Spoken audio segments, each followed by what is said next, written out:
As much as Dana White would like all of his champions to make him buckets of cash and be super easy to work with, that's just not the reality of the UFC.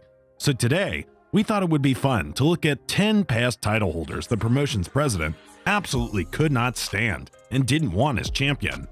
We aren't saying they never got along, but these 10 champions did wear divisional crowns and completely, or in part, piss off the boss in doing so. Welcome to another episode of Primal MMA. These are the 10 fighters Dana White never wanted as champion. Number 10. George St Pierre. You either die a hero, or you live long enough to piss Dana off. GSP was certainly good business for the UFC during his reign as welterweight champion, and during those times, St Pierre and Dana got along just fine. But, following his controversial victory over Johnny Hendricks at UFC 176, GSP was planning on taking some time away, and just like that, there was trouble. White was fuming about the judge's decision post-fight. "I am blown away that GSP won that fight. Does anybody here think Johnny Hendricks didn't win that fight?" More so than the decision, the UFC president was having none of the champion's desire to take a break. "You owe it to the fans. You owe it to that belt. You owe it to this company. And you owe it to Johnny Hendricks to give him that opportunity to fight again." White would later, while not revealing them, dismiss GSP's reasons for needing some time away. "You know, he's very emotional. Got some shit that's going on with him right now. It really isn't that bad."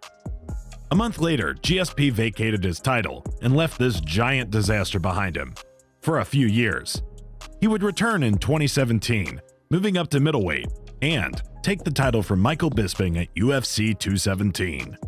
One of the stipulations of getting that fight was that GSP had to defend against Robert Whittaker if he won. George vacated his belt again. Can you guess Dana's reaction to this? Number 9. Chris Cyborg. Damn, where to start with this one? How about 2012, when Cyborg popped for steroids and was stripped of the Strikeforce title? A few months later, Ronda Rousey would win her bantamweight debut in the promotion, leaving many fans believing she did so to avoid a bout with Chris. From here, their paths diverged. Cyborg was sent to Invicta, and Rousey became the biggest star in the UFC. But the calls for a Cyborg-Rousey fight never went away. The response was always the same by Dana and Ronda though. "Make UFC 135 and I'll do it." And along the way, both took shots at Cyborg's appearance, with Rousey calling Chris an "it" in a Yahoo interview. Dana, when asked about Ronda's comments, gave this infamous reply: "When I saw her at the MMA Awards, she looked like Vanderlei Silva in a dress and heels." For years, it was the same line. White would make the fight today if Cyborg could make 135 pounds. Many fans felt like the UFC was simply protecting Ronda, but things started coming together in 2015 when Chris signed with the UFC, and immediately they ran into some trouble. Cyborg was basically dying, making weight at 140 pounds, and Ronda lost her title. A shift towards a featherweight division, specifically for Cyborg, finally lightened things up between White and his new 145-pound champion. But they would sour again once Nunes shocked the world and KO'd Cyborg in less than a minute at UFC 232. After one fight later, a victory over Felicia Spencer, Chris's contract was up. Post-fight, Cyborg was calling for a new contract to rematch with Nunes, a fight Dana said Chris didn't actually want. This is when things went off the rails. Cyborg posted a doctored video of White backstage on her YouTube channel, where it appeared as if he was saying he was lying about her. And that was really the last straw. After years of contention, Dana released a video explaining his view on their long, complex history, and it hilariously cited GDR's fears about Cyborg's PED use, and then ended their relationship with this simple phrase: "We're out of the Cyborg business." It's probably safe to say this one is over for good. Number 8. Jan Blackovich. Jan Blackovich managed yet another impressive underdog victory at UFC 259 when he scored a unanimous decision win against middleweight champion Israel Adesanya.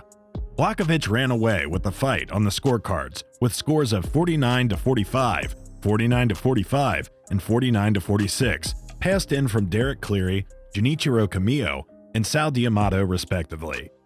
The 49-45 scores recognized a 10-8 round for Blackovich in round 5, and that's something that UFC President Dana White definitely didn't agree with. The big boss clearly wasn't happy with the results and would have loved to see the famous middleweight champ acquire gold at light heavyweight too, since this would cause a huge uproar in the UFC divisions, and who knows what could have happened to Adesanya afterwards.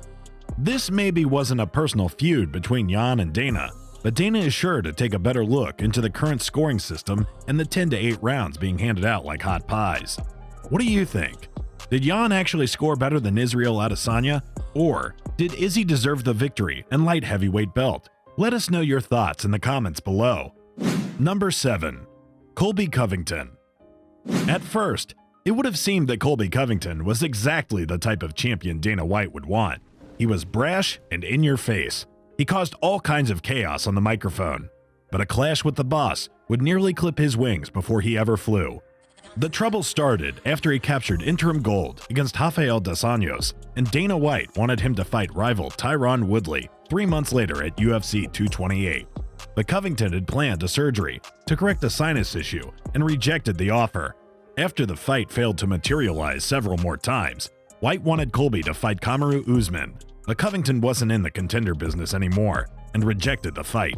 So Dana gave Usman the title shot against Woodley instead at UFC 235 and stripped Colby, who went on a media tour bashing White and the UFC. Everybody knows I ain't got nothing to say to Uncle Fester. Next, Colby invaded 235 Fight Week, harassing Usman with a bullhorn, and in a now infamous video, confronting Dana at a blackjack table before waiting outside the casino next to White's car. The UFC president wasn't too impressed. "I offered you the fight, you know. I offered you the fight. You could have took it. Now you're gonna have to wait." 400 plus days after winning the interim title, Covington would try to get back in the UFC's good graces by taking a short notice fight with Robbie Lawler while champion Usman was out with an injury. After dominating the fight, there was no doubt he was the next in line, and a title bout was scheduled for December, which he would go on to lose. After all that, you'd have to wonder how Dana felt about Covington and this response when asked to comment on Colby, telling the media he would hit White in the head with the title if he tried to put it around his waist, says it all. Good luck with that. He's a big mouth idiot, Dana said. Number 7. Tito Ortez. UFC President Dana White and retired mixed martial artist Tito Ortez have squared off in the past, but as it turns out, the two nearly had an official showdown in the ring. In a segment for Fox News' Objectified that airs Sunday, White revealed that he had spent serious time training for the bout, noting that he even brought in a trainer. "I absolutely would have won that boxing match," White said. In the end, though, Ortiz blinked, according to the UFC boss. Therefore, there was no official fight. This is not the first time White has touched on the subject. A few years ago, he talked about his disappointment regarding the lack of a fight, to which White conceded that Ortez would murder him in an MMA fight.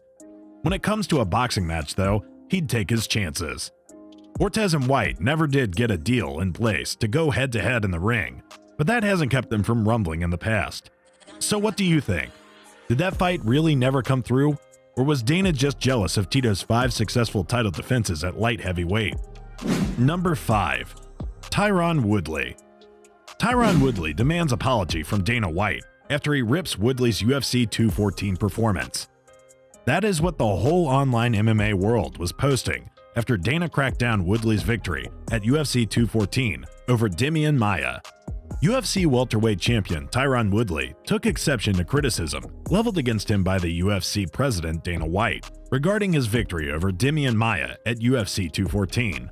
Now, years later and 4 losses in a row for Woodley, it's looking like Dana is completely done with Woodley's performance. Dana White hints Tyron Woodley should retire after the 0-4 losing streak and said Woodley is too old at 39 to fight anymore. Number 4. Amanda Nunes. When Dana White gave a tour of his offices at the new UFC headquarters, a huge image of Amanda Nunes featured prominently on one of the walls. And while the two are now thick as thieves, with White appreciating her accomplishments as the greatest female fighter ever, things were not always that way. Amanda Nunes played the ultimate spoiler. Ronda Rousey was a promotional cash cow and a rematch to regain her title from Holm would break records. That was until Holm decided she wanted to fight Miesha Tate while waiting for Rousey. A decision that White was not happy about because the worst possible outcome came true when Tate pulled out a final round Hail Mary choke to win the fight. So, they lost the huge rematch, but at least Tate was Ronda's most bitter rival. Her return would still be huge. Tate was given a fight to bolster her title reign at UFC 200 against measly number 4, Amanda Nunes. Oops, Nunes decimated Miesha. Now all the UFC had was Ronda's coming back, and damn did they push that. Amanda was barely featured in any of the promotions leading up to the fight. It's a wonder she was even on the poster there, and left little to doubt who Dana and company wanted to win this one. So long as Rousey performed, Ronda Mania would be running wild again in no time. Instead, Nunes beat Rousey worse than Holly did, forcing the Golden Goose to retire. Sometimes these things happen in the MMA. Number 3. Holly Holm. Anyone who has listened to Ultimate Fighting Championship President Dana White talk about former women's bantamweight champion Ronda Rousey over the past years knows he has a very high opinion of the talented judoka. Ronda Rousey was the UFC's unstoppable force until Holly Holm used the former champion's aggression against her to produce one of the sport's biggest upsets. Rousey chased Holm around the ring at UFC 193, looking for the right hold and taking headshots along the way, until Holm saw an opening 59 seconds into the second round and snapped a kick to the head that immediately dropped her more fancied opponent to the canvas. Holm jumped on the prone Rousey, delivering several blows to her head before the referee intervened, ending Rousey's 12-fight unbeaten run and handing Holm the bantamweight title. An ecstatic Holm jumped around the ring while Rousey stayed on the canvas as she received medical treatment amid the roar of a stunned, record UFC crowd. She's won a lot of fights and imposed her will on a lot of fighters, Holm said, so I expected her to be aggressive and impose her will on me. After the fight, White told Ariel Helwani that he was talking to UFC color commentator Joe Rogan, and both agreed it is the biggest upset in UFC history. Number 2. Michael Bisping. Given his popularity in England, Michael Bisping is one of the UFC's biggest cash cows.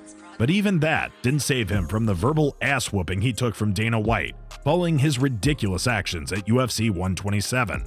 According to White, Bisping intentionally kneed Jorge Rivera in the face while he was on the ground, an illegal move, and then proceeded to spit on members of Rivera's corner.